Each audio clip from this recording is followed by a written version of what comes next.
So today I'm going to be talking about the Emiru situation that happened at TwitchCon, and I have a lot to say. If I sound off, I'm recording at a time that isn't usual for me, so I apologize for that. But in case you haven't heard, Emiru was actually assaulted recently at a TwitchCon, and I have a lot to say about it, but it's also not the first time I've talked about Emiru. You may remember earlier in the year, Emiru with a bunch of other streamers was actually followed around by a creepy stalker, and I talked about that as well. So I do have a lot to say about this situation and how poorly I think Twitch themselves handled the situation. But for some of you who may be unaware of what happened to Emiru during TwitchCon, I'm going to explain it to you and also show you an uninterrupted clip of it. But basically what happened is someone came up to Emiru during her meet and greet and tried to hug and kiss her, and it was very awkward and very creepy and very scary. Now obviously it was probably very scary for her and a lot of her friends who witnessed the event happen, but I'm gonna go ahead and show you an uninterrupted 2-minute clip of the entire event happening so you guys can really take it in. So without any further ado, let's begin. Please hit that subscribe button. It's totally free and it really does help out my channel, and it's one of the best ways you can support me.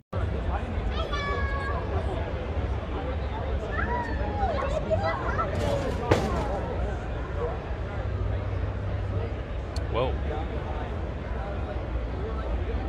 That's crazy. Holy shit, what the fuck was that?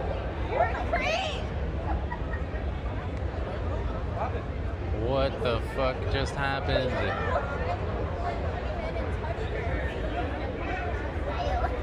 What the fuck just happened?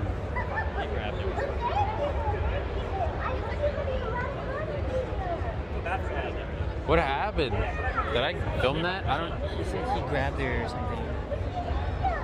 No way. That's why other streamers didn't want to come. Valkyrie Cutie because of. Right. Oh man, that's insane. And we're right at the. If I was a fan, I would protect her. Wow. That's crazy, dude. Now scared to go home. That's why I yelled at him. That's crazy. Oh, come on, buddy. Well, you can still give it to maybe them, but dang, it's crazy. That is insane.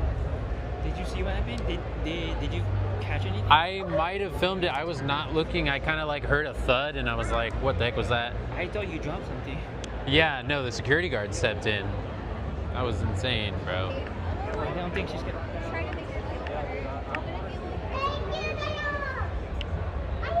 That's freaky, bro.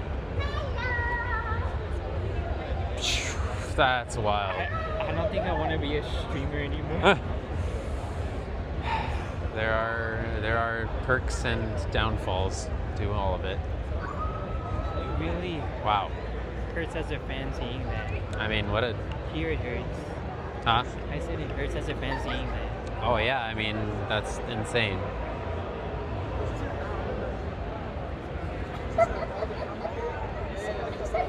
That was weird as heck. Okay, so I think I fixed my audio, but you're still probably going to hear a little bit of buzzing in the background. That's because I have a mini fridge. But right now I want to talk about Emiru's security. It's just that one guy. That's her only bodyguard, and it's not even her preferred bodyguard. Her preferred bodyguard was actually banned from TwitchCon for doing his job, and I'm going to talk about that in a second. But what I want to know is, does anyone else notice the lack of security for Emiru at TwitchCon? There is no Twitch staff that goes to help her. Also, the guy that came up and assaulted her walked away. He just went away off screen, never to be seen again, and that just feels extremely wrong. I feel like there should have been at least 5 guards to stop him before he even came up there, especially since Twitch has been talking so much about how they were trying to beef up security at TwitchCon. This is a terrible display of that. I want to reiterate, this guy would have had to walk through multiple panels just to get to Emiru in order to do what he did to her. So if Emiru didn't have her personal bodyguard there, who knows what would have happened. Wait, is Twitch not allowing security? They are, but I don't know if this is true, but someone told me you have to, like, file to be accepted for it, and they were, like, only, like, letting a lot of the big streamers get it, which I thought was kind of fucked. Wait, but I don't know if that's true. That's just what I heard. I don't know. It's like, why not just let everyone have security? That's what if I'm they saying. feel like they need it. It's because if someone gets security and then the security like punches on a fan, then Twitch is liable. Yeah, but I don't think that's true. Okay, maybe I should talk about this. Whatever, who cares? I had a security guard 2 years ago where there was a guy following me around TwitchCon, and he like asked him to stop multiple times. My guard asked him, and the guy wouldn't stop. So he grabbed the guy, but he didn't like hurt him. He was just holding the guy until like the con security came. And then for some reason they're like, yeah, because your security guard touched him, he's like permabanned from the venue forever. But he didn't even hit him or anything. He just like held him while they waited for like the police to come. And what the fuck? And it was like my favorite security guard. I can't have him at TwitchCon anymore. I was just That's like, fucked. okay, like it was so sad because he did like everything right. Like he didn't even punch on He didn't him. hurt the guy. He Shout out just to like, Dave, free Dave in the chat. oh yeah, my chat, yeah, Dave. Dave was my favorite guard, but I can't have Dave at most cons anymore. I can't have him on TwitchCon anymore. Damn. Yeah, he didn't do anything. That's fucked. Okay, before we get into the Twitch tweets, I want to talk about this because what the fuck is the point of having a security guard if they get fired for being a security guard? Her security guard is banned from the venue for keeping her safe. For doing his job. There is no reality where Emiru should not have her security guard with her because he did his job correctly. Also, if this is the logic for the TwitchCon venue, then the security guard Emiru has now is probably going to get fired as well, because that security guard also grabbed and pushed the person away, which is what you're supposed to do in that situation. But I also want to get into what Twitch said about the entire event situation, so I'm going to read what Twitch's tweet says, and you can also pause to read because I'm not going to read the entire thing. The safety and security of all those attending TwitchCon is our highest priority. Let me stop you right there. No, it's not. You let the guy walk away. The dude literally just walked away. He just walked out of the venue. That girl dressed as Luna Snow probably would have sang him off stage if gave him more time. But anyway, the behavior displayed by the individual involved in the incident yesterday involving a high-profile streamer was completely unacceptable and deeply upsetting. Ah yes, it was so deeply upsetting that we did absolutely nothing.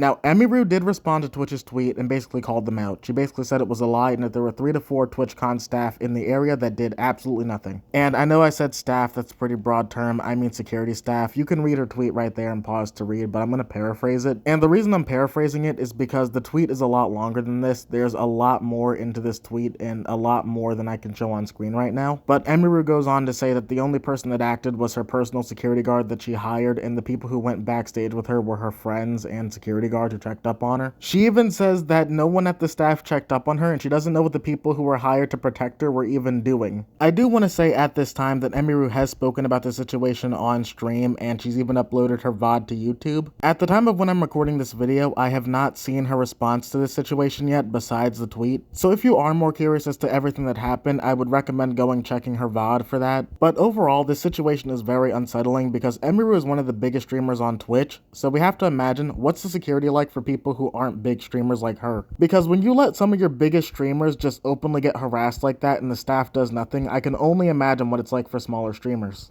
But I do want to send my best wishes to Emiru because this situation has probably shaken her up very badly. I would like to hope that this doesn't stop her from interacting with her fans in the future, but I wouldn't honestly be surprised if it did because this must be traumatic. And hopefully one day she'll stop getting approached by creepy men. But I want to know what you guys think, so comment down below and don't forget to leave a like and subscribe to the channel as it really would help me out, and I'll see you on the next one.